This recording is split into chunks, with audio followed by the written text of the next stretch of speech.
छठी घाट बेदिया सजल बाई माई, जुटल बा भीड़िया जो गंगा जी के तीरे। हरे असुए से रखली मोरी मैया, अझर झर नीर हमरा नैनन से गिरे।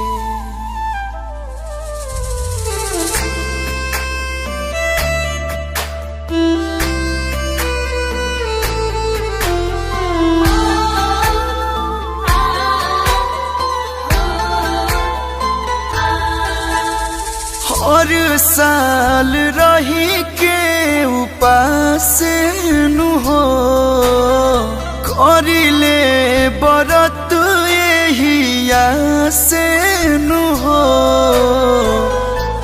गोदिया न भरल ये माई, आ भरल बहनया नवानु हो। ये छठी मैया दुनिया सुनाइत नाही तनामा, जे रही तेला नवानु हो।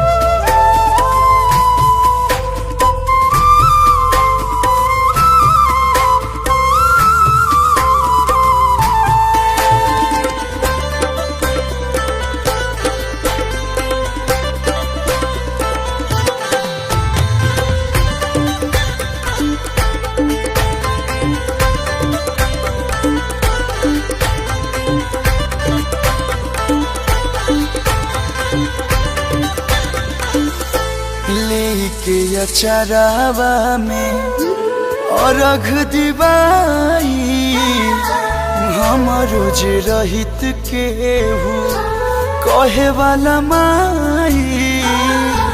गीत गाई कोसी भरवाईती, या बिचरे अंगनवानु हो।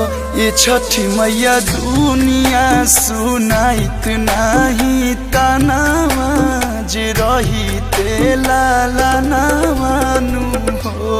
छठी मैया दुनिया सुनाइत नाही तनावा, जे रही तेला नवानु हो।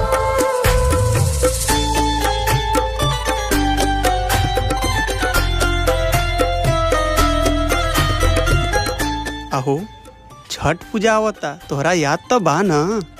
का करी हम छठ पूजा कर, जब माई हमने के सुनते नहीं।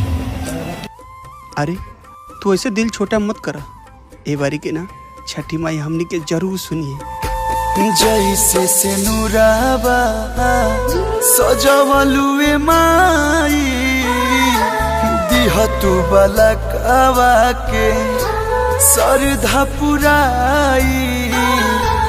अपन ही लोग देखल चाहे नहीं, आँखी के सामनावानु हो। ये छठी मैया दुनिया सुनाइत नाही तनावा, जे रही तेला